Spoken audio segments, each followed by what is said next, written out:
Hello good evening to you all. कैसे हैं आप सारे लोग और कैसी चल रही है आप सारे लोगों की प्रिपरेशन। तो हमारे जो यूपी जीडीसी असिस्टेंट प्रोफेसर की डेट है ऑफिशियली अनाउंस हो चुकी है। द एग्ज़ाम इज़ ऑन 31 ठीक है। तो रफली अगर हम कैलकुलेट करें तो हमारे पास फरवरी मार्च एंड अप्रैल 3 मंथ है, क्योंकि चौथे मंथ को हम ऐसे रिवीजन के लिए छोड़ देते हैं अगर पर्टिकुलरली किसी एग्ज़ाम को अच्छे से टारगेट किया जाए। ठीक है। और सही अप्रोच भी यही है कि कम से कम 25 से 30 दिन आपके रिवीजन के लिए, मॉक टेस्ट के लिए, प्रीवियस ईयर क्वेश्चन के लिए होने चाहिए। ठीक है। बाकी जो फाउंडेशन बिल्ड करना है, जो थ्योरीज आपको पढ़नी है, वो पिछले 3 महीनों में कंप्लीट हो ही जानी चाहिए हर हाल में। ठीक है। ऐसा नहीं है कि आप मई में पेपर लेके वो बैठेंगे कि हाँ भाई ये अप्रोचेस पढ़नी है, इंटरनेशनल रिलेशंस का मतलब ये है वो है। ठीक है। बहुत ज़्यादा बर्डन हमें क्रिएट करना नहीं है, एकदम से बहुत स्मूथ तरीके से पढ़ना है, शुरू से लेके एंडिंग तक पढ़ना है, पूरा सिलेबस ख़त्म करना है इन 3 महीने में। तो मैं करा रही हूँ इसी चैनल पे हमारे असिस्टेंट प्रोफेसर एग्ज़ाम को टारगेट करते हुए प्रिपरेशन। ठीक है। क्योंकि मैं खुद इस एग्ज़ाम को देने वाली हूँ, मेरा खुद ये एग्ज़ाम है assistant professor. So I think कि मैंने सोचा कि क्यों ना मैं तैयारी के साथ साथ मैं अपने चैनल पर भी तैयारी करवाऊँ, ताकि जो जो भी स्टूडेंट्स मुझसे जुड़े हुए हैं या जितने भी लोग प्रिपरेशन कर रहे हैं वो साथ में मिलकर इस एग्ज़ाम को क्या करें, टारगेट करें, साथ में मिलकर हम पढ़ सकते हैं और हम इस एग्ज़ाम को क्वालिफाई भी कर सकते हैं। ठीक है। प्रिलिमिनरी एग्ज़ाम है वो 31 मई को है, मेंस की डेट बाद में आएगी, तब हम देख लेंगे उसकी प्रिपरेशन कैसे करनी है। लेकिन पहले मेंस निकलने से पहले प्रीलिम्स का निकलना ज़रूरी है, तो उसको हम ज़्यादा टारगेट कर सकते हैं। ठीक है। तो हम स्पेसिफिकली इस चैनल पे हम हमारे पॉलिटिकल साइंस के लिए पढ़ रहे हैं। पॉलिटिकल साइंस को हम एक बेसिक से एकदम हाई स्टैंडर्ड तक चलेंगे, जहाँ तक कि हमारे क्वेश्चन सेट हो सकते हैं, बन सकते हैं, जहाँ से चाहे वो थ्योरी से बन सकते हैं, चाहे वो फैक्ट बेस्ड हो सकते हैं, या किसी भी और तरीके के हो सकते हैं। ठीक है। वो सारी चीज़ों को हम यहाँ पे समझेंगे। अगर आप देखो कुछ टिप्स मैं देना चाहूँगी, कुछ इंपॉर्टेंट बात बताना चाहूँगी, तो वो थोड़ा सा ध्यान में रखना और समझना और उसको सीखना। ठीक है। सबसे पहले असिस्टेंट प्रोफेसर का आप जो सिलेबस है उसको, उसकी हार्ड कॉपी निकाल के आप अपने टेबल पे रख लीजिए, क्योंकि आपको पता होना चाहिए कि आपको ये चीज़ें पढ़नी हैं, ये टॉपिक्स पढ़ने हैं और ये टॉपिक नहीं पढ़ने हैं। ठीक है। तो ये सब करना बहुत ज़्यादा इंपॉर्टेंट होता है, क्योंकि आप अननेसेसरीली बहुत सारी चीज़ों को क्या कर लेते हो, इकट्ठा कर लेते हो और उनको पढ़ने के लिए बैठ जाते हो, जो हमारे एग्ज़ाम पॉइंट ऑफ व्यू से रिलेवेंट नहीं होती हैं। ठीक है। तो हाफ प्रिपरेशन तो हमारी यही हो जाती है जब हमें पता लग जाता है हमें कौन सी चीज़ पढ़नी है और कौन सी चीज़ छोड़नी है। ठीक है।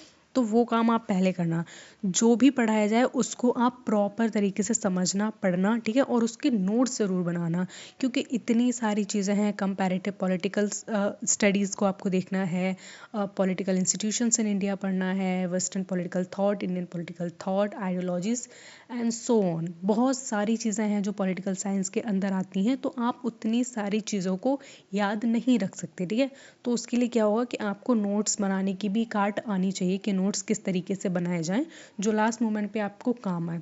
लास्ट मोमेंट के नोट्स बनाने से पहले आपको एक पूरे अच्छे से नोट्स बनाने हैं बढ़िया तरीके से, क्योंकि वो जो लास्ट मोमेंट पे नोट्स बनेंगे वो 2-3 पेजेस के होंगे, लेकिन जो आपके बैकग्राउंड में जो पूरी नोटबुक पे कम से कम 50-60 पेजेस में जो नोट्स लिखे होंगे वो भी बहुत इक्वली इंपॉर्टेंट होंगे। ठीक है।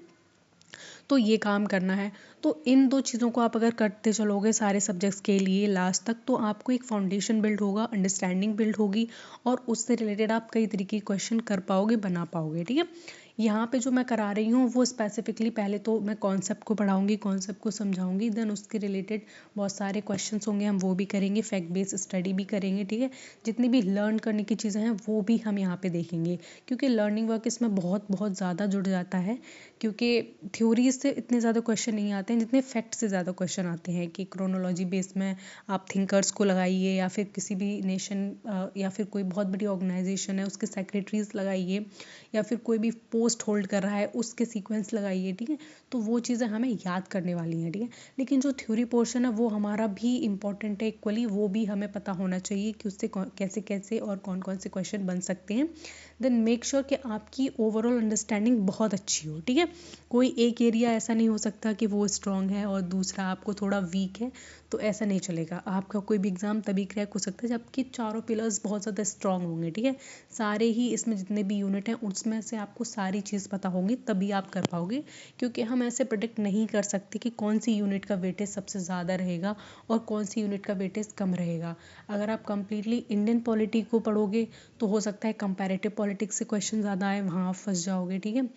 आप अगर WPT को पढ़ोगे और IPT छोड़ दोगे, इंडियन पॉलिटिकल थॉट, तो हो सकता है कि भाई इंडियन पॉलिटिकल थॉट से ही ज़्यादा आ जाए, तो हम कोई नहीं कर सकते। इसलिए हमें चारों पांचों यूनिट्स को साथ लेके चलना होगा, उसको इतनी ही इम्पोर्टेंस देनी होगी, क्योंकि हम ऑब्वियसली बात है, मैं भी इस एग्ज़ाम को फर्स्ट टाइम दे रही हूँ, क्योंकि मेरा पिछले साल नेट क्लियर हुआ था और इस साल मैं अपीयर हो रही हूँ इस एग्ज़ाम में। और आप, आई डोंट नो, बहुत सारे लोग हुए होंगे नहीं हुए होंगे, बट मेरा ये फर्स्ट अटैम्प्ट है, मैं फर्स्ट टाइम दे रही हूँ। तो मेरी पूरी कोशिश रही कि मैं इस एग्ज़ाम को क्लियर करूँ, ठीक है। तो मेक श्योर कि आप भी इस एग्ज़ाम को क्लियर करें और आपकी भी अप्रोच बहुत अच्छी रहे इसको पढ़ने की और इसको समझने की, ठीक है। तो देखो, हम जो स्टार्ट कर रहे हैं आज से अपनी क्लासेस को, जो हमने स्टार्ट किया है वो मैंने पर्टिकुलरली यूनिट 5 से स्टार्ट किया है, ठीक है। सारी यूनिट कराएंगे, सारी यूनिट ही हम इसमें पढ़ेंगे, लेकिन पहले मैंने यूनिट 5 को प्रेफर किया है, क्योंकि थोड़ी सी बड़ी है और इसको समझने के लिए हमें अच्छे से नोट्स बनाने पड़ेंगे और इसको ख़त्म कर लेंगे, ठीक है। मुझे लगता है जितनी ज़्यादा बड़ी बड़ी यूनिट्स हैं हमें उनको पहले कवर कर लेना चाहिए, क्योंकि यहाँ से पॉसिबिलिटी ज़्यादा रहती है क्वेश्चन के फ्रेम होने की।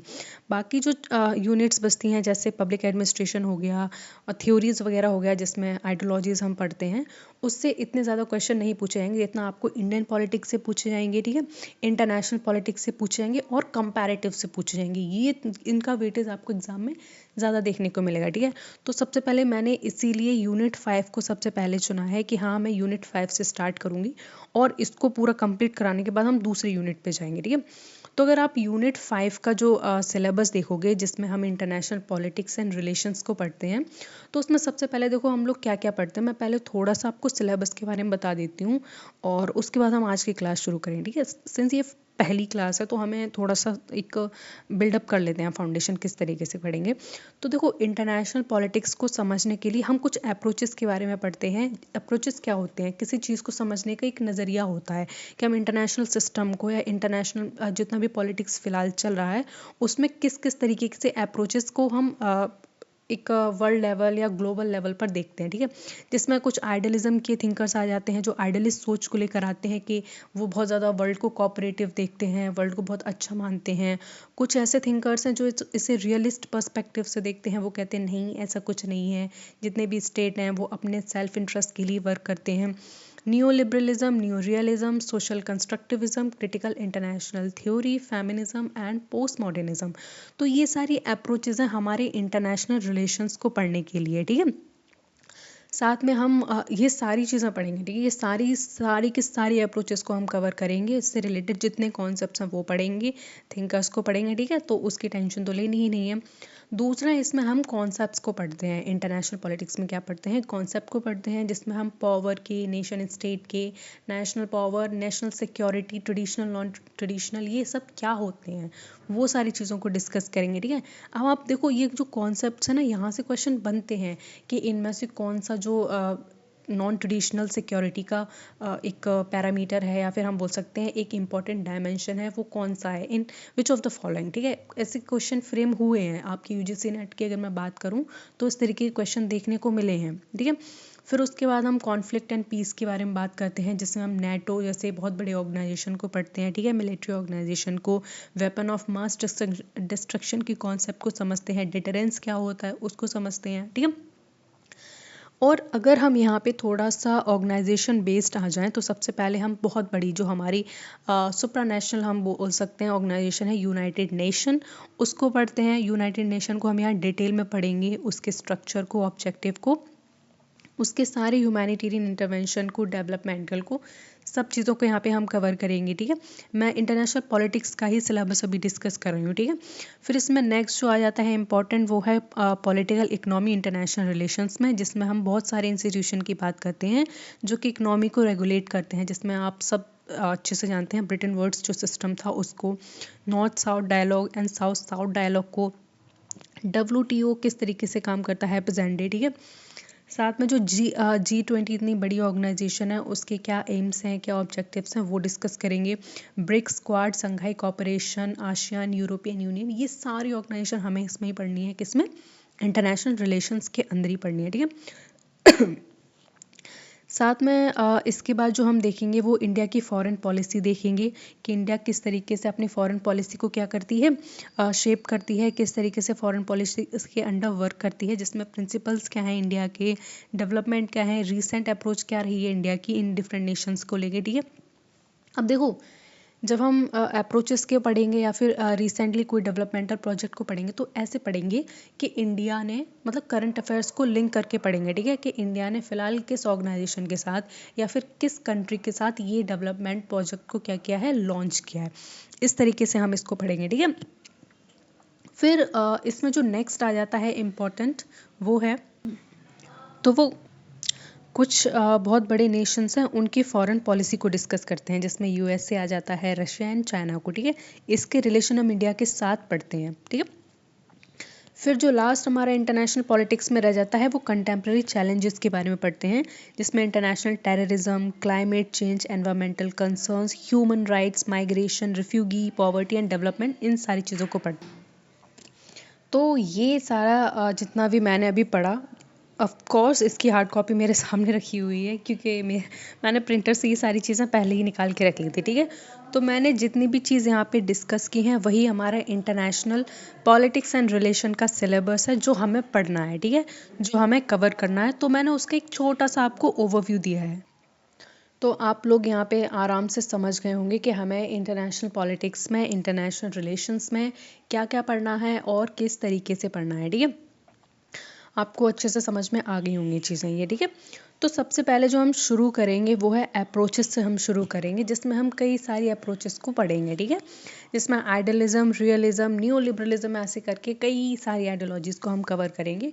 और मेरा जो मेन टारगेट रहेगा वो ये रहेगा कि मैं 3 महीने में किसी भी तरीके से पूरा सिलेबस कवर करा दूं, ताकि हमारे पास 1 महीना ऐसा बचे जिसमें हम सिर्फ और सिर्फ क्या कर सकें, अपना रिविजन वर्क करेंगे, बहुत सारे एमसीक्यूज लगाएंगे। ठीक है, 1000-2000 तो भाई लगा के ही जाना, तभी हो पाएगा। और प्रीवियस ईयर क्वेश्चंस देखेंगे कुछ। ठीक है, तो वो सारी चीज़ें शुरू करेंगे। ठीक है, तो हो गया सबका माइंड फ्रेश और सारे लोग पढ़ लिए। ठीक है, सबने सिलेबस देख लिया मेरे साथ, क्या हमें पढ़ना है, क्या नहीं पढ़ना है, कैसे पढ़ना है, वो भी मैंने बता दिया। मैं डेली एक क्लास लेकर आऊँगी आज से। ठीक है, उस क्लास को रेगुलर देखना है, एक भी क्लास मिस नहीं करनी है, प्रॉपर नोट्स बनाने हैं। ठीक है, ऊपर नीचे मत कर देना, सीक्वेंस में पूरी प्लेलिस्ट में डालूंगी पूरी सारी यूनिट की, तो उसको देखते रहना और उसको आराम से पढ़ते रहना। ठीक है, तो आपका सिलेबस भी कंप्लीट हो जाएगा और आपकी अंडरस्टैंडिंग भी डेवलप हो जाएगी।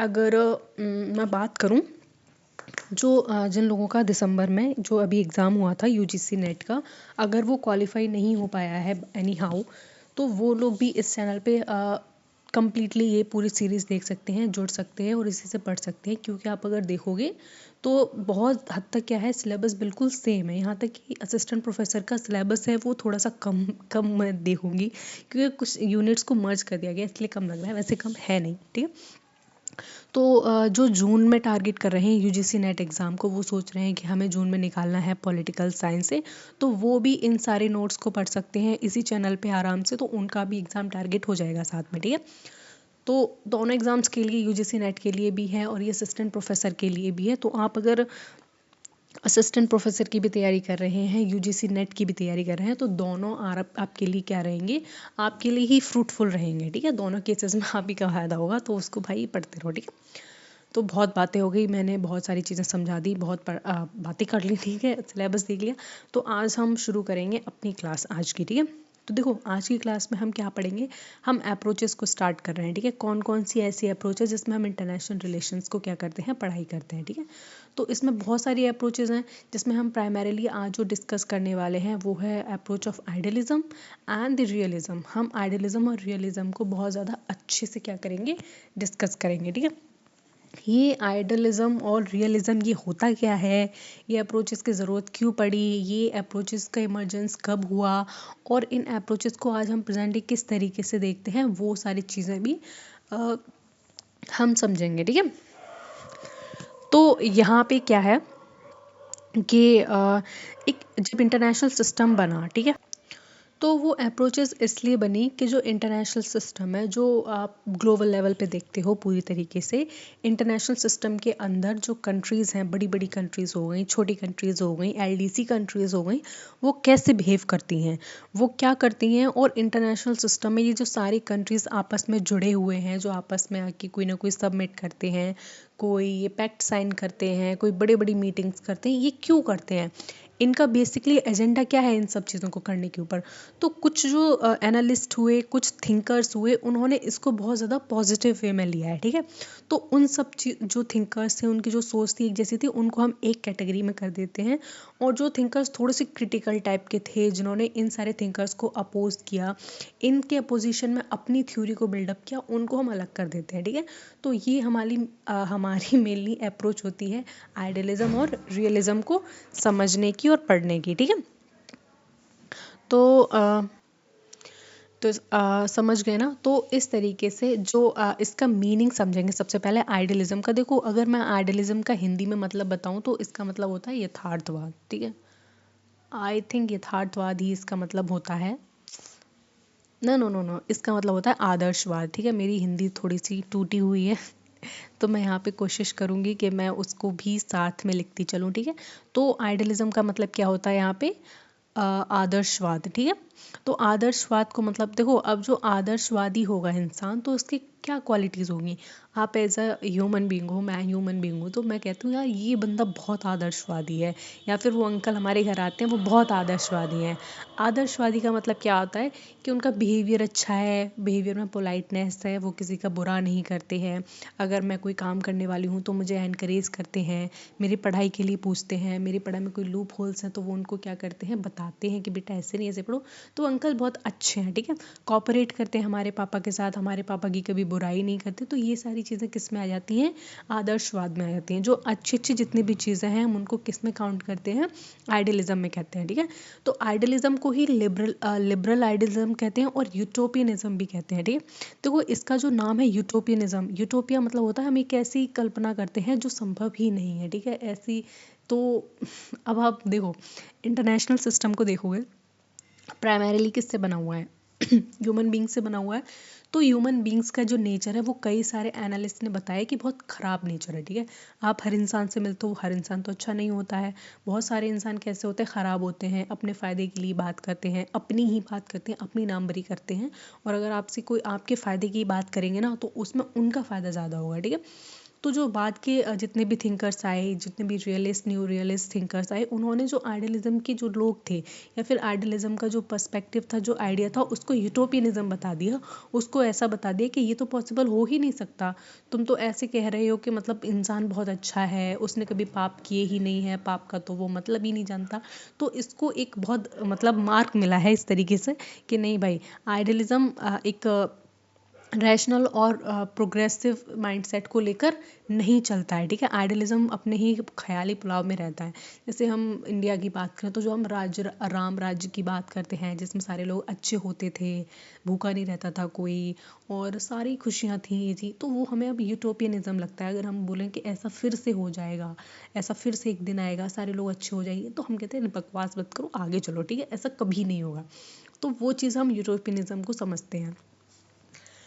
अब यहाँ पे देखो, अगर हम आइडियलिज्म के बैकग्राउंड की बात करें और इसके मीनिंग को समझें कि आइडियलिज्म का जो बैकग्राउंड है वो कहाँ से इमर्ज हुआ और इसका मतलब क्या होता है, then idealism is the one of the earliest systematic approach to study of international relations. तो देखो, जो इंटरनेशनल रिलेशन है हमारा, उसको पढ़ने के लिए जो आइडियलिस्ट अप्रोच है वो बहुत ही पुरानी एक सिस्टमैटिक अप्रोच है, ठीक है। देखो सिस्टमैटिक अप्रोच का मतलब क्या होता है कि आपने किसी चीज़ को मतलब किसी चीज़ की आपने थ्योरी बिल्डअप की, तो एक सिस्टमैटिक तरीके से ही करोगे।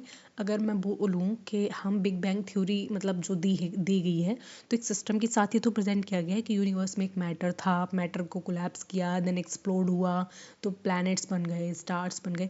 तो सिस्टमैटिक तरीके से ही तो हुआ। ऐसा तो नहीं बोल देंगे कि हम पहले प्लैनेट्स बन गए, फिर शायद प्लैनेट अपने पहले मैटर रहे होंगे, नहीं, पहले मैटर था, मैटर से क्या हुआ, मैटर एक दूसरे में कोलाइज हुआ, ठीक है, कोलाइड हुआ, उसके बाद कहीं जाके प्लैनेट्स, ये सब, और पूरी एक्सपेंशन हुआ गैलेक्सी का। उसी तरीके से जो आइडियलिस्ट की थ्योरी है वो सिस्टमैटिक तरीके से लिखी गई है, सिस्टमैटिक तरीके से इसको क्या बताया गया है, इसको स्टडी की गई है ताकि वो इंटरनेशनल रिलेशंस को हम समझ सकें, ठीक है। And it develop mainly in inter war period. तो देखो इसको जो आइडियलिस्ट की थ्योरी है या फिर आइडियलिज्म जो हम बात कर रहे हैं, वो जो पूरी अप्रोच है वो कब डेवलप हुई, तो ये जो इंटर वॉर का पीरियड था 1919 से 1939। तो आप देखोगे यहाँ पे हमने वर्ल्ड वॉर को कवर कर लिया है, ठीक है। तो इस पीरियड में क्या हुआ, आइडियलिज्म की थ्योरी का इमर्जेंस हुआ, ठीक है। अब देखो जब पूरे मतलब कि अगर वर्ल्ड की बात करूँ तो पूरा वर्ल्ड जो था एग्जॉस्ट था पूरी तरीके से वर्ल्ड वॉर में। तो बहुत सारे एनालिस्ट निकल कर आए, बहुत सारे थिंकर्स रिसर्च निकल कर आए, तो वो कहते हैं कि भाई ये जो मैसिव डिस्ट्रक्शन हुआ है जिसमें मैन एंड प्रॉपर्टी का इतना बड़ा लॉस हुआ है, ये नहीं होना चाहिए, ठीक है। ये बहुत ज़्यादा ख़राब चीज़ है। सारे नेशंस को इस तरीके से बिहेव नहीं करना चाहिए, ठीक है। सारे नेशन को क्या करना चाहिए, आपस में कॉपरेट करना चाहिए और एक दूसरे की हेल्प के लिए आगे आना चाहिए। तो ये उन्होंने एक तरीके से नेशन को या फिर पूरे वर्ल्ड को ये बताया कि हमें इस तरीके से बिहेव नहीं करना चाहिए इंटरनेशनल सिस्टम में, ठीक है। तो ये जो आइडियोलॉजी थी वो पूरी कब निकल कर आई, जब वर्ल्ड वॉर हो गया, ठीक है। जब वर्ल्ड वॉर हो गया तो वर्ल्ड वॉर के बाद क्या देखने को मिला, हमें मैसिव डिस्ट्रक्शन देखने को मिला, ठीक है। जिसमें क्या हुआ था, बहुत सारे लोगों को मारा गया था, बहुत सारे खून खून वून खूब बढ़िया तरीके से हुआ था, ठीक है। बहुत मैन एंड मटेरियल का बहुत बड़ा लॉस हुआ था। तो उन सब चीज़ों को देखकर ही कुछ एनालिस्ट रिसर्चर निकल कर आए कि ऐसा नहीं होना चाहिए। मतलब बेसिकली अगर देखा जाए तो हमारे पास अर्थ के अलावा जाने के लिए कोई जगह है। अगर हम बोलेंगे हमारा सबका जो दुश्मन है वो चाइना है क्योंकि चाइना ने कोरोना वायरस बनाया, तो हम चाइनीज़ लोगों से वो ये थोड़ी ना बोल सकते कि तुम सारे लोग मार्स पे जाके शिफ्ट हो जाओ, ठीक है, क्योंकि तुम यहाँ पे तबाही मचा रहे हो, ठीक है। ये नहीं कर सकते। बेसिकली हमें यहीं रहना है क्योंकि हम इसी अर्थ को जानते हैं और इसी अर्थ पे लाइफ है, ठीक है। तो हम रहेंगे किस तरीके से, इसके लिए हम कुछ रूल्स बना सकते हैं, कुछ रेगुलेशंस को फॉलो कर सकते हैं ताकि सारे ही लोग अच्छे से मिलजुल के यहाँ पे रह सकें और अपनी लाइफ को इंजॉय कर सकें, ठीक है।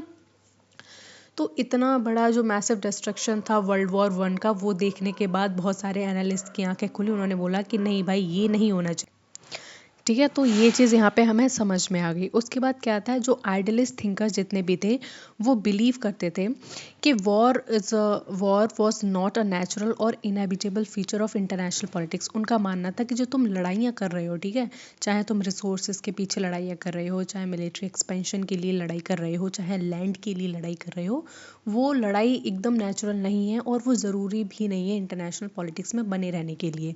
क्या ज़रूरत है कि तुम्हारे घर के सामने अगर कोई दूसरा घर बन गया है तो तुम उसको दिखाने के लिए फिर अपना घर का एक्सपेंशन कर रहे हो, आसपास की ज़मीन को तुम इलीगल तरीके से हत्या रहे हो। भाई ये सब करने की ज़रूरत नहीं है। अगर तुम दो लोग हो भाई, तुम्हारे लिए सफिशिएंट है एक कमरा नहीं मतलब दो कमरे हो और मस्त तुम्हारा अच्छा खासा बना है। तुम्हें क्यों ये इतनी बहुत ज़्यादा कंपटीशन बढ़ानी है, क्यों इतने कंपटीशन में भाग रहे हो कि सामने वाले का डिस्ट्रक्शन या फिर उसको नीचे दिखाने के लिए क्या कर रहे हो, एक ऐसी सिचुएशन क्रिएट कर रहे हो, एक वॉर की सिचुएशन क्रिएट कर रहे हो जिसमें ना तुम्हारा ही फ़ायदा है और ना ही किसका फ़ायदा है, ना सामने वाली पार्टी का फ़ायदा है, ठीक है। तो ये अच्छी बात है, मैं बता रही हूँ ना, ये सब आइडियलिस्ट वाले लोग कर रहे हैं, ठीक है। तो ये कह रहे हैं कि इंटरनेशनल पॉलिटिक्स में बने रहने के लिए ज़रूरी नहीं है कि हम हर एक छोटी सी चीज़ के लिए क्या करने लगें, लड़ाई पे चले जाएं, ठीक है। लेकिन it is a result of faulty institutions, poor diplomacy, lack of moral commitment. तो उनका मानना है कि देखो जो लड़ाइयाँ होती हैं इंटरनेशनल सिस्टम में वो क्यों होती हैं, तो कहते हैं कि जितने भी इंस्टीट्यूशंस बने हैं उसमें कोई ना कोई फॉल्ट है, ठीक है। कोई ना कोई फॉल्ट का मतलब है आपने इंस्टीट्यूट बना रखे हैं, ठीक है। मान लो यहाँ पे वर्ल्ड लेवल के इंस्टीट्यूट की बात नहीं हो रही, कंट्री के अंदर के जो इंस्टीट्यूट हैं उनकी भी बात हो रही है। किसी कंट्री के अंदर अगर कोई भी गवर्नमेंट है किसी तरीके की, वो गवर्नमेंट अगर अच्छी नहीं है, उसकी एग्रेसिव पॉलिसी है इंटरनेशनल रिलेशंस को लेके, तो कह रहे हैं कि फॉल्टी इंस्टीट्यूशन की वजह से, साथ में जो पुअर डिप्लोमेसी हमें देखने को मिलती है। पुअर डिप्लोमेसी का मतलब है हम गलतफहमियों का शिकार हो जाते हैं, ठीक है। मान लो कि बहुत पाकिस्तान के बॉर्डर पे और इंडिया के बॉर्डर पे बहुत सारे जो मिसाइल्स वगैरह हैं वो डिप्लॉय की रही है, ठीक है। मतलब वहाँ पे इंस्टॉल कर रखे हैं हमारी आर्मी ने। धोखे से कोई एक छोटा सा एक्सीडेंट हो जाता है और हमारी वहाँ की मिसाइल, मतलब हमारे बेसिकली बॉर्डर की मिसाइल पाकिस्तान में जाके गिर जाती है, वहाँ पे कुछ लोग की डेथ हो जाती है, ठीक है। तो पाकिस्तान आर्मी को ये लगे कि हमने इंटेंशनली किया है, ठीक है, और हमसे पूछे बगैर, हमारे स्टेटमेंट लिए बगैर क्या करे, वो ऐलान कर दे कि ठीक है हिंदुस्तान ने आक्रमण कर दिया और हम भी भाई अब पूरे तरीके से कह रहे। तो ये क्या है, ये लैक ऑफ डिप्लोमेसी है, ठीक है। जब तक आप ये नहीं पूछोगे तुमने किया क्यों है, ठीक है। क्योंकि हमने देखा है कि कई बहुत बड़े बड़े मुद्दे बहुत बड़े बड़े जो वॉर हैं वो एक टेबल पे ही सुलझाए जा सकते हैं, ठीक है। वहाँ के नेशन के जितने भी लोग हैं आपस में अगर बैठ के बातें कर लें तो इतनी लड़ाइयाँ वगैरह हमें कभी करनी ही नहीं पड़े, ठीक है। लैक ऑफ मोरल कमिटमेंट, और देखो हमें जो मोरल कमिटमेंट हम करते हैं उसमें हमें जो लैक देखने को मिलता है, ठीक है। उसकी वजह से भी क्या होता है, ये सारे जो इंटरनेशनल पॉलिटिक्स में जो इंटरनेशनल कंट्रीज़ हैं वो सारी क्या जाती हैं, वॉर पे चली जाती है, ठीक है। तो वॉर के यहाँ कॉजेज़ पता पता लग गए आपको क्या क्या कॉजेज़ हैं। एक तो फॉल्टी इंस्टीट्यूशंस हो सकते हैं, पुअर डिप्लोमेसी हो सकती है, लैक ऑफ मॉरल कमिटमेंट हो सकती है, and the absence of international cooperation. और ये इंपॉर्टेंट फीचर ये भी है, देखो यहाँ पे ये ना फीचर्स किसके दिए गए हैं कि किन किन फीचर्स पे या फिर किन किन वजह से जो इंटरनेशनल पॉलिटिक्स में जो नेशन है वो वॉर पे जाते हैं, ठीक है। तो यहाँ पे हम इंटरनेशनल कॉपरेशन की भी बात कर लेते हैं यहीं पे, कि जो इंटरनेशनल सिस्टम है या फिर इंटरनेशनली जो कंट्रीज़ हैं वो आपस में कॉपरेट नहीं करती हैं, आपस में एक दूसरे से बातें नहीं करती हैं, अपनी चीज़ों को शेयर नहीं करती हैं, और कहीं ना कहीं मिसअंडरस्टैंडिंग के चलते ये एक दूसरे को क्या कर देती हैं, हमला कर लेती हैं, अपने आप एक दूसरे को अपने दुश्मन समझती हैं, ठीक है। यही मतलब है। अब आप अपने आसपास के नेशन को देख लो, ठीक है। वो हमसे अगर बात ना करें रेगुलर, हम उनसे बात ना करें, तो कहीं ना कहीं वो बोलेंगे कि हाँ भाई इंडिया बहुत एरोगेंट कंट्री है, एग्रेसिव कंट्री है, बढ़ता जा रहा है, हमें देख नहीं रहा है, तो वो हमें अपना ऑटोमेटिक दुश्मन मानने लगेंगे। वही हम रेगुलर कॉन्फ्रेंसेस करते हैं, रेगुलर मीटिंग करते हैं, हम उन्हें बुलाते हैं, तो उनके अंदर क्या है, एक मोरल कमिटमेंट और एक ट्रस्ट बिल्ड होता है उनके खुद के अंदर, ठीक है। कि हमारे यहाँ पे रीजन में जो बड़ी कंट्री रह रही है वो हमारा रिस्पेक्ट करती है, हमारी बात सुनती है, ठीक है। इस तरीके की चीज़ें हमें देखने को मिलती हैं, ठीक है। तो यहाँ तक तो आपको बढ़िया तरीके से चीज़ें समझ में आ ही रही होंगी, ठीक है। तो वो थ्योरी पढ़ रहे हैं तो बोर नहीं होना है, बस समझना है। The idealist approach assumes that human being are rational and morally progressive. जो आइडलिस्ट थिंकर हैं इस अप्रोच के, वो ये कहते हैं कि जो ह्यूमन बींग्स का नेचर है, जो मनुष्य का जो स्वभाव है वो रैशनल है, ठीक है। मैं अपना अच्छा बुरा जानती हूँ, मुझे पता है मैं सामने वाले को एक थप्पड़ मारूंगी तो वो मुझे 2 थप्पड़ मार सकता है, इसलिए मेरी जो बहुत ज़्यादा वो चीज़ें रहेंगी वो कैसी रहेंगी कि मैं उससे सॉरी बोल दूँ अगर धोखे से उसको लगभग गई है, ठीक है। क्योंकि मैं रैशनल हूँ, समझदार हूँ। तो ये वो मानते हैं कि नहीं भाई, हम जंगली थोड़ी ना है, हम चीते भेड़ ये नहीं है कि हर बात पे लड़ाई के लिए पहुंच जाएं या बात बात ना करें। तो अगर इंसान है तो इंसानों की तरह हम बिहेव भी, ठीक है। तो कुल मिला के यहाँ से आइडलिस्ट की अप्रोच समझ में आ गई होगी, जिसमें वो क्या कर रहे हैं, ह्यूमन बींग्स को as a rational and morally progressive एक रेस बता रहे हैं, ठीक है। मतलब उनका मानना है कि हम साथ में आते आते हैं ताकि हम अपना प्रोग्रेशन कर सकें, ठीक है। हम लाइफ में आगे बढ़ सकें, अच्छे अच्छे इन्वेंशंस कर सकें, पीसफुली यहाँ रह सकें और मीनिंगफुल लाइफ को स्पेंड कर सकें, ये सोचते हैं आइडलिस्ट वाले, ठीक है। And therefore states which are led by human can also act morally in international relations और द इंटरनेशनल अफेयर्स, ठीक है। तो उनका मानना है कि जब इंटरनेशनल रिलेशन ऐसा है या फिर international relations human beings he run कर रहे हैं, तो वो रैशनल और मोरल बेसिस पर ही क्या होना चाहिए, इस्टेब्लिश होना चाहिए, ठीक है। तो वो एक ऐसे इंटरनेशनल सिस्टम की बात करते हैं जहाँ कॉपरेशन होगा, जहाँ पे लाइफ सिक्योरिटी होगी, जहाँ पे फूड होगा, there will be no inequality, ठीक है। तो जितनी भी अच्छी अच्छी बातें हैं वो सारे कौन करेंगे, आइडलिस्ट वाले लोग करेंगे, ठीक है। अब भाई इनके कोर अजम्पशन को भी सुन लेते हैं कि इनके बिलीफ क्या है, बिलीफ सिस्टम क्या है, तुम्हारा बिलीफ सिस्टम किन किन चीज़ों पे टिका हुआ है, चलो अब वो बताओ, ठीक है। तो उन सारी चीज़ों को यहाँ पे डिस्कस कर लेंगे जो आइडलिज्म वाले सोचते हैं। आइडलिज्म वाले कहते हैं कि human nature is actually good and capable of corporation, कि जो ह्यूमन बींग्स का नेचर है वो कैसा है, वो बहुत ही अच्छा है और वो आपस में कॉपरेट कर सकते हैं, ठीक है। ये बातें तब हो रही हैं जब वर्ल्ड वॉर हो चुका है, ठीक है। तो वर्ल्ड वॉर के बाद जितनी एनार्की फैली हुई है, जितने नेशंस रो रहे हैं, जीडीपी एकदम ख़राब हो चुकी है, there will be no food security, ठीक है। तो उस टाइम पीरियड के बाद ये निकल कर आ रहे हैं एनालिस्ट, वो कह रहे हैं कि भाई मत करो ऐसा, भाई मत कर, ठीक है। तो जनरली ये कहना चाह रहे हैं कि भाई क्या मिलेगा तुम्हें ऐसा करके, ठीक है। तुम खुद भी नंगे हो जा रहे हो लड़ लड़ के और सामने वाली कंट्री में भी खून खूब खराबा कर रहे हो, मत करो, ठीक है। तो ये कह रहे हैं कि देखो ह्यूमन का जो नेचर है वो गुड है, अच्छा है, और वो कॉपरेशन कर सकता है, ठीक है। आप अपने अंदर के शैतान को मार सकते हो, अच्छे इंसान को बाहर निकाल सकते हो, ठीक है। And war can be prevented through reason education and moral values, ठीक है। अब वो कहते हैं कि जो लड़ाइयाँ तुम लड़ रहे हो, जो बिना बेफिजूल की लड़ाइयाँ तुम लड़ रहे हो, ठीक है, इसको हम क्या कर सकते हैं, प्रिवेंट कर सकते हैं। इन सारी लड़ाइयों को अगर हम रोक सकते हैं, तुम अगर बैठ के सोचो क्या तुम्हें कुछ मिल रहा है, हासिल हो रहा है इन लड़ाइयों से? नहीं। तुम अगर मोरली और बहुत ज़्यादा एजुकेटेड पर्सन हो, ठीक है, वो लड़ाइयों कभी नहीं करेगा।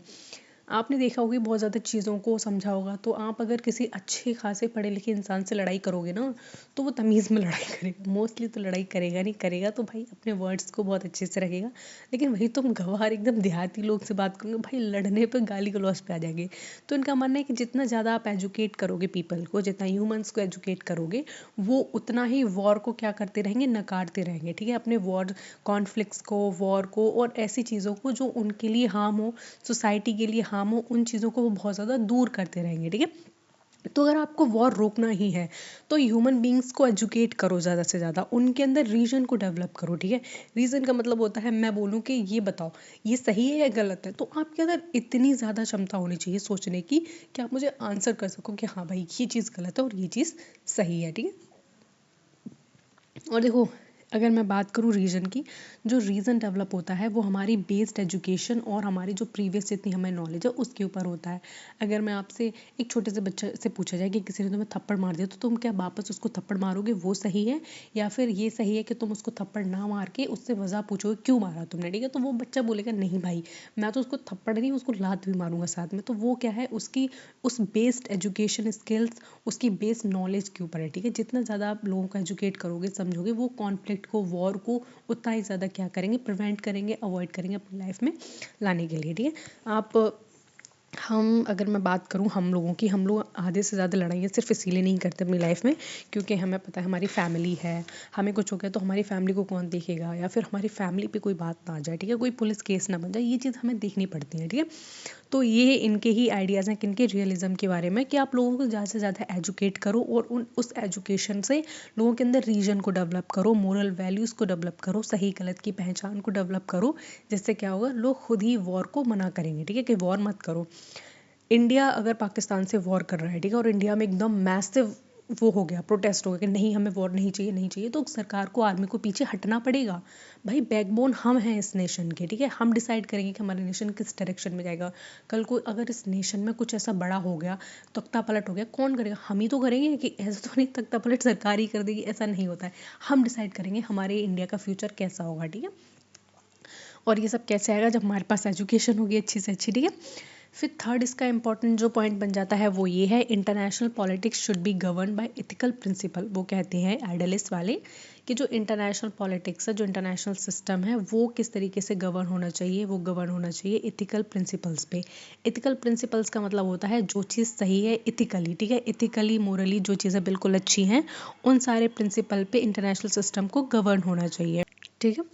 तो एथिकली मैं जानती हूँ कि ये चीज़ सही है, ये चीज़ गलत है, तो उसी तरीके से इंटरनेशनल पॉलिटिक्स चलना चाहिए। किसी भी नेशन में तुम अगर सिविलियंस को मार रहे हो तो ये बहुत गंदी बात है। सिविलियंस में बच्चे आ जाते हैं, औरतें आ जाती हैं, बुजुर्ग बड़े बूढ़े आ जाते हैं, इनोसेंट पीपल आ जाते हैं।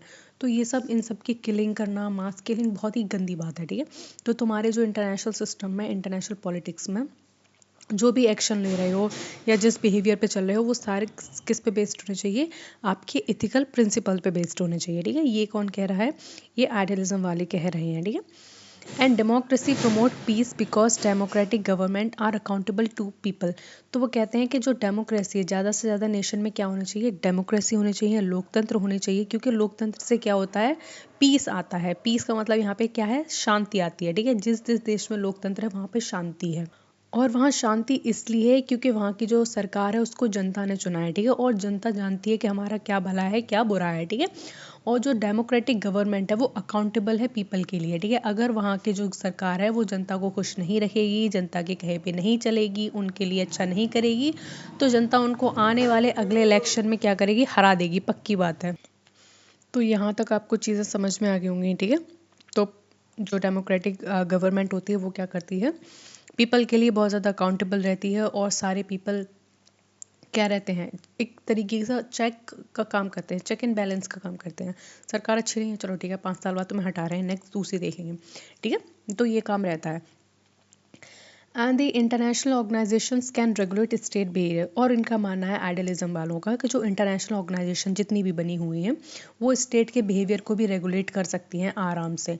अगर 50 कंट्री एक ग्रुप में है, ठीक है, और उसका कोई एक मेंबर इन 50 में से उल्टा चलने लगे, ठीक है, वो कहीं पे मिसाइल करने लगे, एक्सपेंशन करने लगे इलीगल तरीके से अपनी टेरिटरी का, तो जो 49 नेशन बचे ना उसको धुन देंगे आराम से, चुपचाप बैठ जा, ठीक है, ज़्यादा शाणपंती नहीं दिखानी है तेरे को, ये बोल देंगे, ठीक है। तो इंटरनेशनल जितनी भी ऑर्गेनाइजेशन है वो स्टेट के बिहेवियर को रेगुलेट कर सकती हैं। अगर कल को इंडिया बोले मैं सोल पावरफुल हूँ, मैं बहुत अच्छा हूँ, ये हूँ, तो इंडिया को 2 मिनट में ठिकाने लगाने के लिए भी बहुत सारी चीज़ें हैं। कैसे हैं? WTO से हमें हटा दिया जाएगा, हमारे बाहर कोई सामान नहीं जाएगा, तो हम कहाँ से अर्न करेंगे, ठीक है। हमें इंटरनेशनल सिस्टम में हमें कहीं कॉन्फ्रेंस में इनवाइट नहीं किया जाएगा, हमारी कहीं बात नहीं रखी जाएगी, हम पे अटैक्स भी होंगे तो हमारा कोई साथ नहीं देगा। क्यों? क्योंकि हम इंटरनेशनल नॉर्म्स को नहीं मान रहे हैं, इंटरनेशनल सिस्टम में किसी को दोस्त नहीं बनाया है, हम किसी के रेगुलेशंस को मद्देनज़र रखते हुए काम नहीं कर रहे हैं, ठीक है। अगर हम शाणेपंती दिखाएंगे ना तो भाई सामने वाला भी हमको घुट देगा आराम से, ठीक है। नेक्स्ट यहाँ पे इंपॉर्टेंट हम बिलीफ देखते हैं आइडियलिज्म का, वो है international law can restrain the use of force. जो इंटरनेशनल लॉ है चाहे किसी भी लेवल पे मैं बोलूँ, वो क्या कर सकता है? यूज़ ऑफ फोर्स को रोक सकता है, ठीक है। आपने भी देखा था पहलगाम अटैक हुआ था, तो उसमें इंडिया और पाकिस्तान इन्वॉल्व हो गए थे एक वॉर में, ठीक है। वॉर बहुत कम थोड़ा ही चला लेकिन इन्वॉल्व हो गए थे, ठीक है।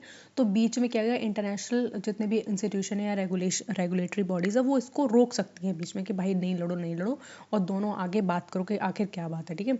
तो भाई ये बोलेंगे, इंडिया वाले बोलेंगे तो अपने जो टेररिस्ट थे जिन्होंने आतंकवाद मचाया था भाई उनको हैंड ओवर कर दो, ठीक है, हम नहीं करेंगे।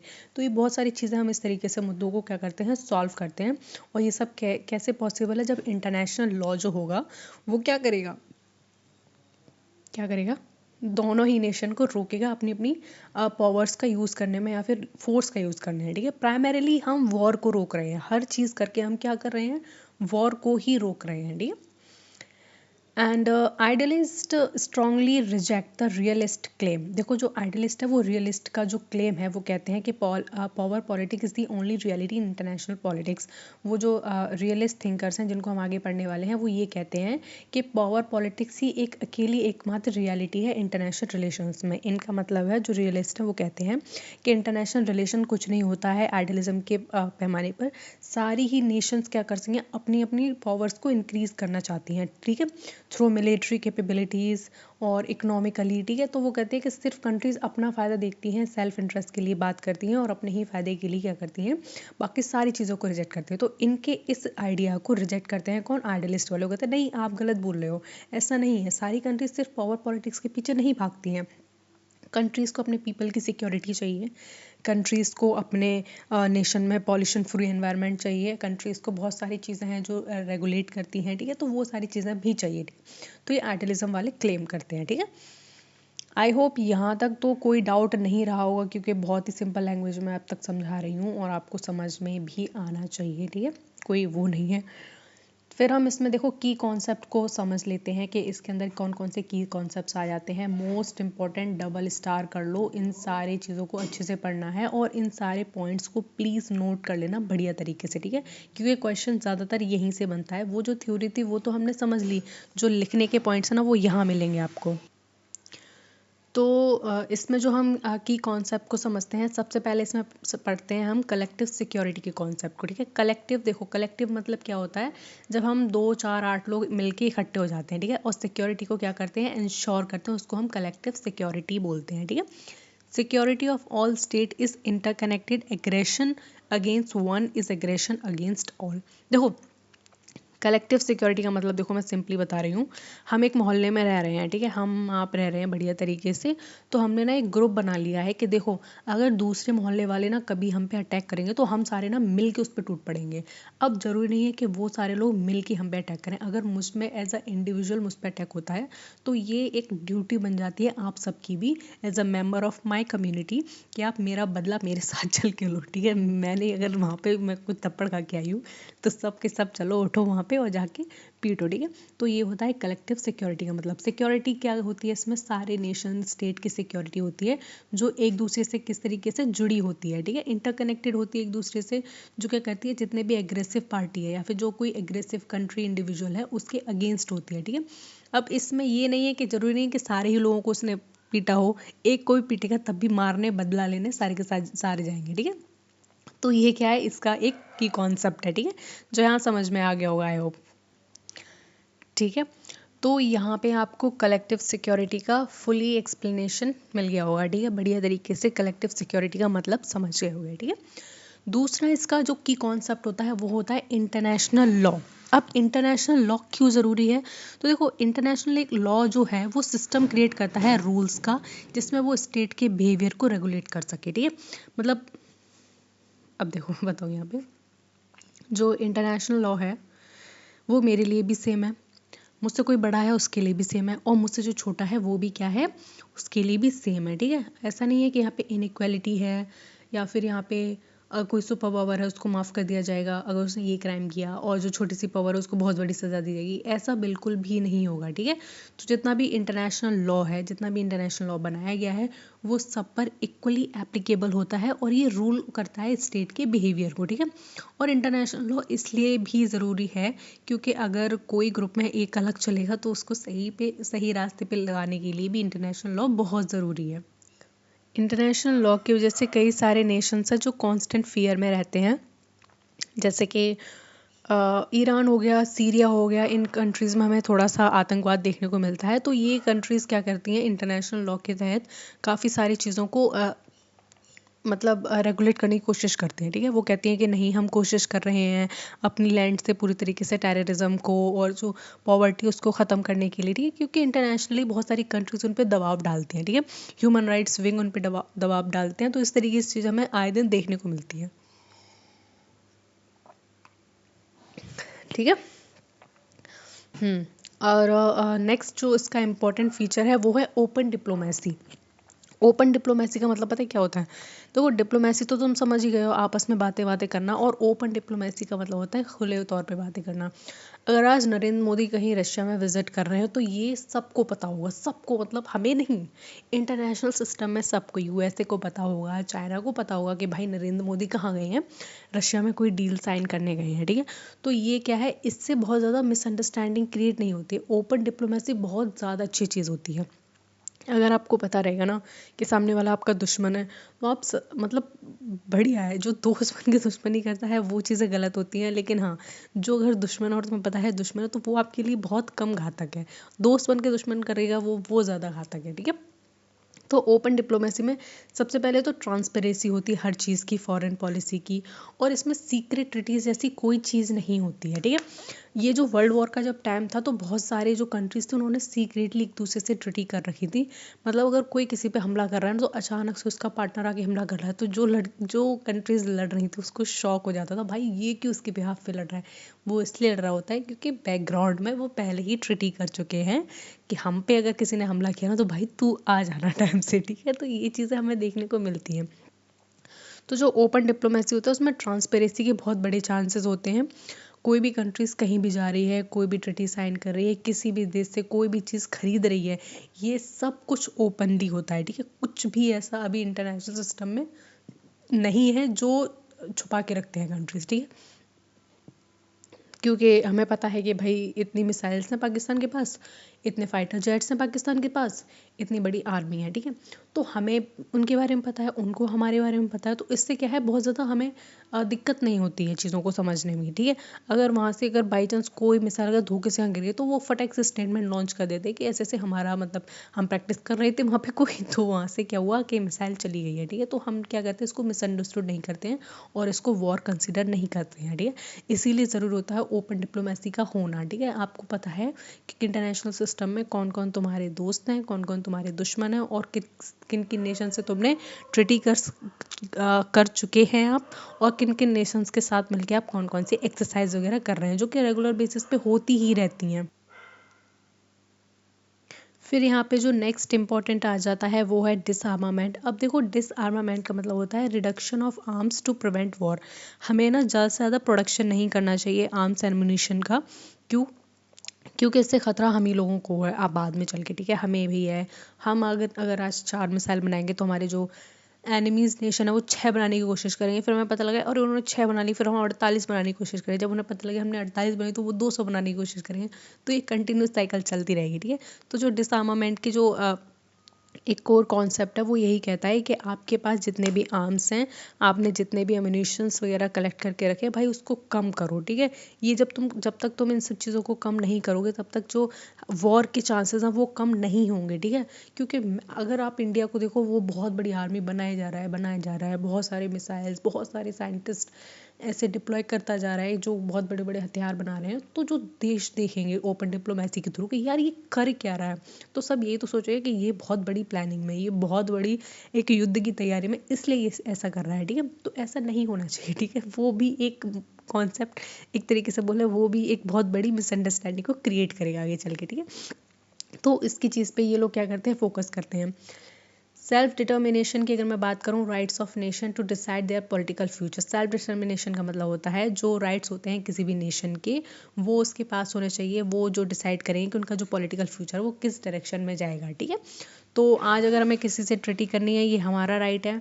आज हमें किसी नेशन के अंदर जाना है, ये हमारा राइट है, ठीक है। As a nation, independent nation, हम अपने पॉलिटिकल स्ट्रक्चर को इस डायरेक्शन में ले जाएंगे, ये हम डिसाइड करेंगे, ना कि इंटरनेशनल लॉ, ठीक है। तो इंटरनेशनल लॉ में इतनी छूट भी होनी चाहिए। अब देखो, यहाँ पे हमने की कॉन्सेप्ट को समझ लिया है अच्छे से इंटरनेशनल रिलेशंस में आइडियलिज्म के पर्सपेक्टिव से, ठीक है। तो यहाँ पे आपको नोट क्या करना है, कलेक्टिव सिक्योरिटी नोट करनी है, इंटरनेशनल लॉ नोट करना है, ओपन डिप्लोमेसी इसका एक अगेन फीचर है, डिसआर्मामेंट इसका फीचर है, and the self determination is also one of the important feature of idealism, ठीक है। तो ये जो सारे पॉइंट्स है वो अच्छे से नोट कर लेना, अच्छे से मैंने एक्सप्लेन कर दिए हैं, समझ में भी आ गया होगा। अगर किसी क्वेश्चन में इनका एक्सप्लेनेशन आ जाएगा तो आप उसको भी बढ़िया तरीके से क्या करोगे, टिक कर दोगे, ठीक है। तो यहाँ पे ये क्या हुआ, हमने सारे की कॉन्सेप्ट को, आइडियलिज्म के की कॉन्सेप्ट्स को समझ लिया है। नेक्स्ट जो हम यहाँ पे डिस्कस करने वाले हैं वो मेजर थिंकर्स को डिस्कस करेंगे and the contribution of idealism. Idealism का प्रेजेंट डे वर्ल्ड में क्या कंट्रीब्यूशन रहा है या फिर पूरी तरीके से ख़त्म हो गया है, ये सारी चीज़ों को भी हम यहाँ क्या करेंगे, डिस्कस करेंगे, ठीक है। तो जब हम आइडियलिज्म में इम्पॉर्टेंट थिंकर्स को डिस्कस करते हैं तो उसमें सबसे जो इम्पॉर्टेंट थिंकर आ जाते हैं सबसे पहले, वो है इमैनुअल कांट, ठीक है। इमैनुअल कांट का यहाँ पे नाम याद रखना है क्योंकि इन्होंने परपीचुअल पीस का एक आइडिया दिया है। अब इनका परपीचुअल पीस का जो आइडिया है वो क्या कहता है, ये एक प्रपोज करते हैं रिपब्लिकन गवर्नमेंट को, ठीक है, फेडरेशन ऑफ स्टेट्स को एंड द कॉस्मोपॉलिटन लॉ। वो कहते हैं ऐसा लॉ होना चाहिए जो सारी ही कंट्रीज में एप्लीकेबल हो, इंटरनेशनल सिस्टम में सारी कंट्री उसको फॉलो करें, और लॉ आर्बिट्री नहीं होना चाहिए। ऐसा नहीं होना चाहिए कि उसमें बहुत सारी चीज़ें ऐसी गलत सलत लिखी हैं, ठीक है, अच्छी चीज़ें लिखी होनी चाहिए। तो इन्होंने क्या किया है, पीस को, परपीचुअल पीस के आइडिया को प्रपोज किया है, ये आपको पता होना चाहिए, ठीक है। फेडरेशन की इन्होंने बात की है कि जितने भी फ्री स्टेट हैं या फिर फ्री नेशन है उनका एक फेडरेशन होनी चाहिए, उनकी भी वॉइस होनी चाहिए इंटरनेशनल सिस्टम में। हम एक इंटरनेशनल सिस्टम में 193 कंट्रीज़ हैं, अगर मान लो जो लीस्ट डेवलप कंट्रीज़ हैं, एलडीसी कंट्रीज़ हैं, उनकी कोई वॉइस है इंटरनेशनल सिस्टम में कि हमें प्लीज़ हमारे साथ ये किया जाए, या फिर हमारे पास जो टैरिफ एंड कोटा आप लगा रहे हो बाकी नेशन के कंपैरिजन वो हमसे कम लिया जाए, क्योंकि हमने अभी नया नया ग्रो करना शुरू किया है, या फिर हमारी जो फ्रैक्चर्ड इकनॉमी है हम उसको रिकवर करना शुरू किया है, तो हमें कुछ ना कुछ सहूलियत चाहिए इंटरनेशनल मार्केट में। तो ये सब किसके थ्रू पॉसिबल हो सकता है, जब आपकी फेडरेशन होगी एक तरीके से, या फिर आपकी वॉइस में थोड़ा क्या होगा, मतलब समझ जाओ, मतलब आप थोड़े से क्या होगे, आपकी वॉइस इंटरनेशनल सिस्टम तक पहुंच सकेगी, ठीक है। तो इमैनुअल कांट का जो परपीचुअल पीस का जो आइडिया है वो आपको याद रखना है। देन इसी अगेन लाइन में आ जाते हैं Woodrow Wilson. Woodrow Wilson America के प्रेसिडेंट भी रह चुके हैं। तो ये एडवोकेट करते हैं लिबरल वैल्यूज़ को अपने 14 प्रिंसिपल्स में, ठीक है। 14 पॉइंट्स की बात करूँगी, देखो वुड्रो विल्सन है, इनको पब्लिक एडमिनिस्ट्रेशन का जनक भी कहा जाता है, फादर ऑफ पब्लिक एडमिनिस्ट्रेशन, ठीक है। इन्होंने बोला था, इन्होंने अपने 14 पॉइंट्स दिए थे, ठीक है। उन 14 पॉइंट्स में लिबरल वैल्यूज़ के बारे में दिया गया था, जिसमें सेम वही चीज़ें, कॉपरेशन करना चाहिए कंट्रीज़ को, ओपन डिप्लोमेसी होनी चाहिए कंट्रीज़ को, और मतलब अपने जो हथियार वगैरह हैं उनको कम कर देना चाहिए, इस तरीके से उन्होंने 14 पॉइंट्स दिए थे, ठीक है। तो वुड्रो विल्सन अगेन बहुत इंपॉर्टेंट थिंकर आ जाते हैं इसी में, जिनके आपको 14 प्रिंसिपल्स पता होने चाहिए, ठीक है। 14 प्रिंसिपल नहीं पता होना चाहिए, बेसिकली ये पता होना चाहिए कि 14 पॉइंट्स किसने दिए हैं, ठीक है। फिर यहाँ पे नॉर्मन एंजल आ जाते हैं, one of the important thinker, ठीक है। जो नॉर्मन एंजल हैं वो कहते हैं that war does not bring economic benefit. उनका ये मानना है कि जो वॉर होता है, जो भी लड़ाइयाँ होती हैं, उसमें किसी का भी फ़ायदा नहीं होता है, और क्या होता है, सिर्फ और सिर्फ इकोनॉमिक फेलियर होता है, ठीक है।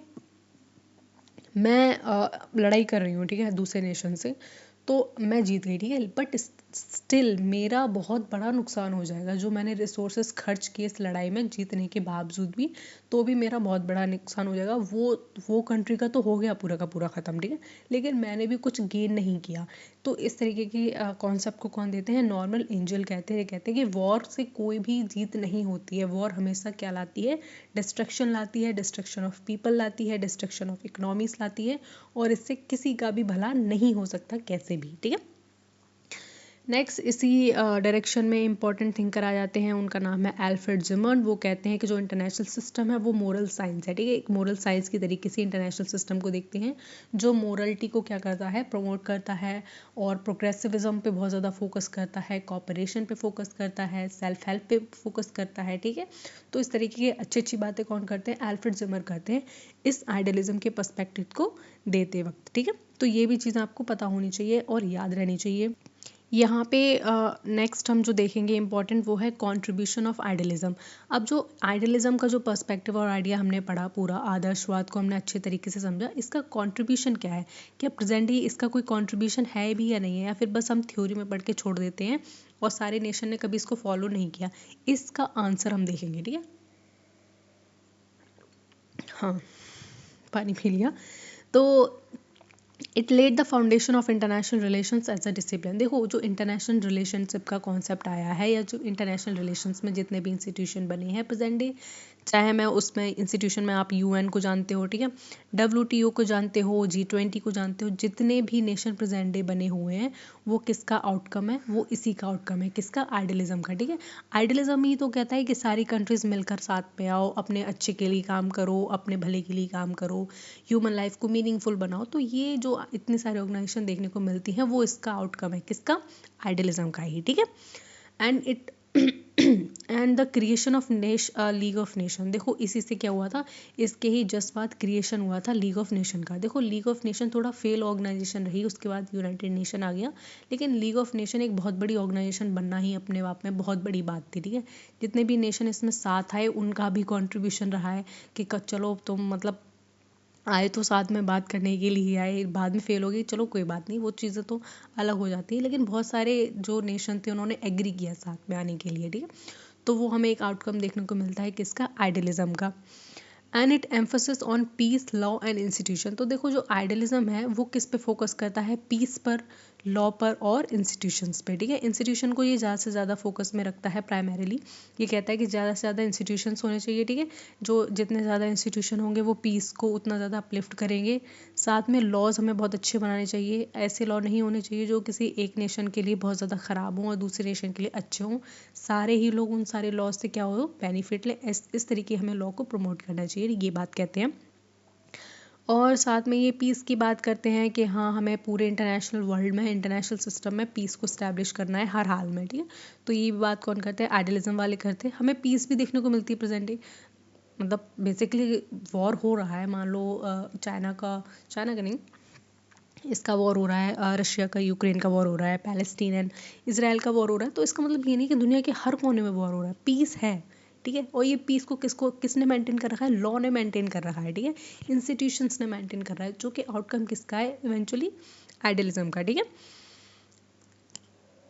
It introduce the normative and ethical dimension into international relation. देखो, जो आइडियलिज्म है वो इंट्रोड्यूस करता है एक नॉर्मेटिव और एक एथिकल डायमेंशन को इंटरनेशनल रिलेशन में।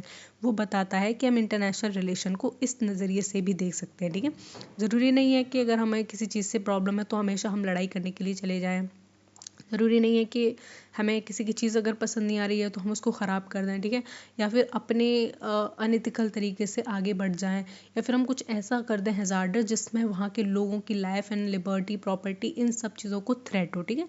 तो कंटिन्यू जो इंटरनेशनल पॉलिटिक्स में आइडियलिज्म है वो अपनी एक सोच देता है, एक अप्रोच देता है कि हम इस सिस्टम को इस तरीके से भी देख सकते हैं, ठीक है। ठीक है, तो यहाँ तक मेरे ख्याल से सबको समझ में आ गया होगा, ठीक है। तो जितने भी फैक्टर्स, जितने डायमेंशन की मैं बात करूँ, सब बहुत अच्छे से समझ में आ गए होंगे। फाइनली यहाँ पे थोड़ा सा क्रिटिसिज्म को भी हम देख लेंगे, ठीक है, क्योंकि हर सिस्टम में कोई ना कोई कमियाँ होती हैं। अगर आइडियलिज्म इतना ही अच्छा होता तो रियलिज्म नहीं आता, रियलिज्म अगर इतना अच्छा ही होता तो आइडियलिस्ट पर्सपेक्टिव को हम कभी अपनाते ही नहीं। तो हर चीज़ के दो पहलू होते हैं, कोई चीज़ अच्छी होती है तो वो ख़राब भी होती है। तो अच्छी देख ली हमने अब तक, ठीक है। अब तक हमने पूरे 1 घंटे में अच्छी चीज़ें पढ़ी। अब थोड़ा सा ख़राब चीज़ें भी देख लेते हैं जो कि हमें आइडियलिज्म से मिलती हैं। देखो, तो जो लोग इन्हें क्रिटिसाइज़ करते हैं, जो दूसरे ग्रुप के लोग हैं जिनको हम रियलिस्ट कहते हैं, वो कह रहे हैं ये बहुत ज़्यादा ऑप्टिमिस्टिक है और अनरियलिस्टिक है, ऐसा हो ही नहीं सकता, ठीक है। मतलब पूरे वर्ल्ड वाले खेलें कि चलो हम कॉपरेशन खेलते हैं, अपने लिए कुछ सोच ही नहीं रहे हैं और अपने लिए कुछ कर ही नहीं रहे हैं, ठीक है।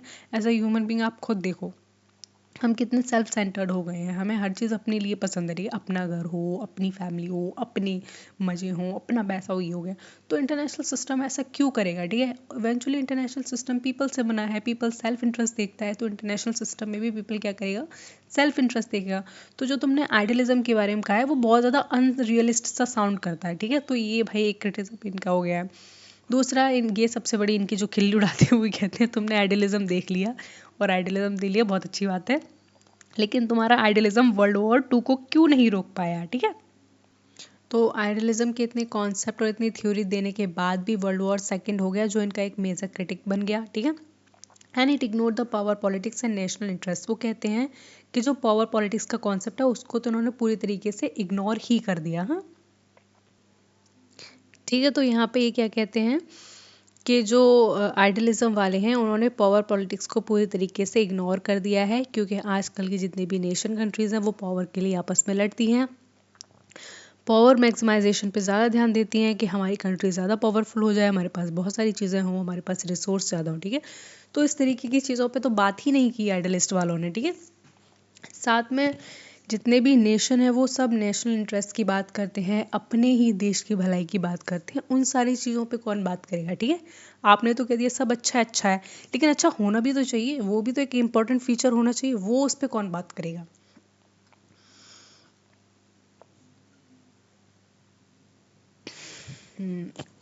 And assumes the harmony of interest which rarely exist। तो वो कहते हैं कि तुमने बहुत ही ज़्यादा इस चीज़ के ऊपर बात कर ली कि नेशन में जितने भी इंटरनेशनल पॉलिटिक्स में जितने भी नेशन उनके बीच में हारमोनी है, लेकिन ये कभी कभी देखने को मिलती है, ठीक है।